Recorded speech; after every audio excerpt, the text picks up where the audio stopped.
Hello दोस्तों, स्वागत है आपका ड्रामा स्पाइस मिक्स पर। यहाँ मिलेगा आपको ड्रामा भी, थोड़ा इमोशन भी और फुल ऑन एंटरटेनमेंट भी। आज का व्लॉग होने वाला है एकदम स्पेशल। इसमें मिलेगा आपको कहानियों का तड़का और जिंदगी के असली जज्बात। तो चलिए शुरू करते हैं बिना टाइम वेस्ट किए। और हाँ, अगर आप नए हैं तो चैनल को जरूर सब्सक्राइब करना, क्योंकि यहाँ पर दिन मिलेगा ड्रामा के साथ एक नई कहानी का स्पाइस। आपको पिक्चर देख के समझ आ रहा होगा, ये कहानी का नाम है एक विधवा बहू की। जैसे कि आप सभी देख रहे हैं, यहाँ पर 3 रोल कैरेक्टर्स है। एक सास और दूसरा आदमी और तीसरा बहू। सास का नाम है शांति देवी, बहू का नाम है सीमा और आदमी का नाम है रघु। एक छोटे से गांव में माँ अपनी विधवा बहू के साथ रहती थी। बहू घर के काम करती, अपनी सास की भी बहुत सेवा करती थी। एक दिन ईमानदार आदमी ने उस बहू को देखा और उससे शादी करने का फैसला किया। अगर आप लास्ट तक देखते हैं तो जो रिवील होगा वो आपको हैरान कर देगा। और हाँ, सब्सक्राइब करना मत भूलना, क्योंकि आगे भी शॉकिंग सीक्रेट्स हैं। कहानी का असली ट्विस्ट यहाँ से शुरू है। चलो देखते हैं अभी। 1 2 3। रघु सीमा से मिलता है और कहता है कि मैं तुमसे शादी करना चाहता हूँ, क्या तुम मुझसे शादी करोगी? सीमा कहती है, ये क्या कह रहे हैं आप? मैं एक विधवा हूँ, आप विधवा से शादी करोगे? नहीं, ये मेरी सास नहीं मानेगी। वो बोलता है कि मैं आपके घर आऊँगा रिश्ता लेके, प्लीज़ मुझसे शादी कर लो, मुझे आपसे शादी करनी है। वो बोलती है, नहीं, मेरी सास नहीं मानेगी। वो बोलता है कि मैं आपके घर आऊँगा, अभी आपसे आपकी सास से बात करूँगा। वो घर आता है और कहता है हाथ जोड़कर, माँ जी, सीमा को पसंद करता हूँ, क्या आप मुझे अपनी बहू का हाथ देंगी? शांति देवी गुस्से में फड़ पड़ी है। ओ तेरी, ये सब चल रहा है? कब से तुम दोनों का चक्कर चल रहा है? तुम्हें मुझे धोखा दिया बहू। सीमा कहती है, नहीं माँ, ऐसा कुछ भी नहीं है, मैंने हमेशा आपकी इज्जत की है। सास बोलती है, क्या तुम दोनों पहले से मिल रहे थे? मुझे अंधेरे में रखा बहू। कब से चल रहा है तुम्हारा इस आदमी के साथ चक्कर?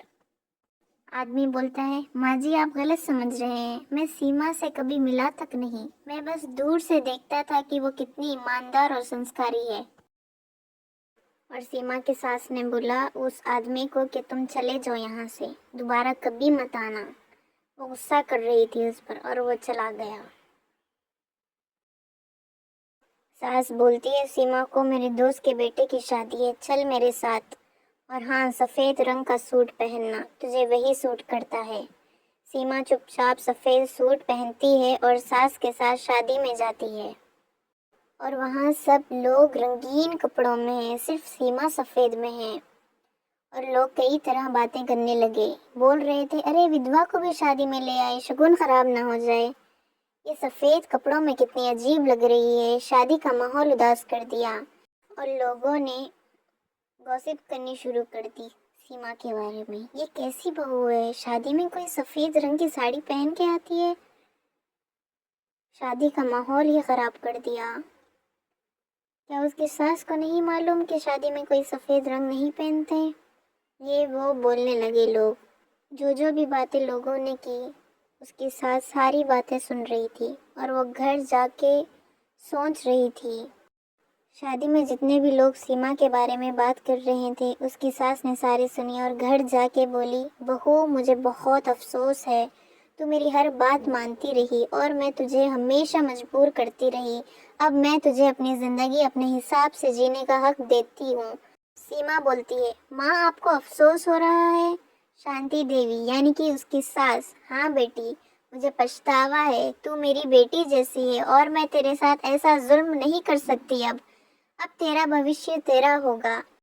हाँ बहू, बुलाओ उस आदमी को, मैं तुम्हारी शादी की बात करना चाहती हूँ उससे।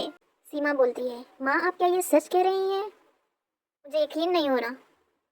और सीमा उस आदमी के पास गई, रघु के पास, और बोलने लगी, मेरी सास मान गई, यानी कि मेरी माँ, हमारी शादी के लिए। और वो रघु बहुत खुश हुआ ये न्यूज़ सुन के।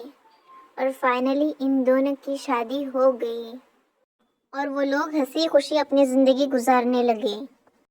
मैं आप सबको एक शायरी बोलना चाह रही हूँ, जहाँ अफसोस और समझ हो वहाँ नई शुरुआत का रास्ता बनता है। समझ और इंसानियत शक और मजबूरी से ज़्यादा बड़ी होती है। अगर सास अपनी बहू को बेटी समझ ले तो उसकी ज़िंदगी भी नई रोशनी पा सकती है। हर इंसान को अपनी मर्जी से जीने का हक मिलना चाहिए। आप सभी से एक सवाल था, क्या हर माँ को अपनी विधवा बहू की नई ज़िंदगी बनानी चाहिए? आपका क्या कहना है, कमेंट करके ज़रूर बताएं। और अगर कहानी पसंद आई तो लाइक, शेयर, सब्सक्राइब करना ना भूलें।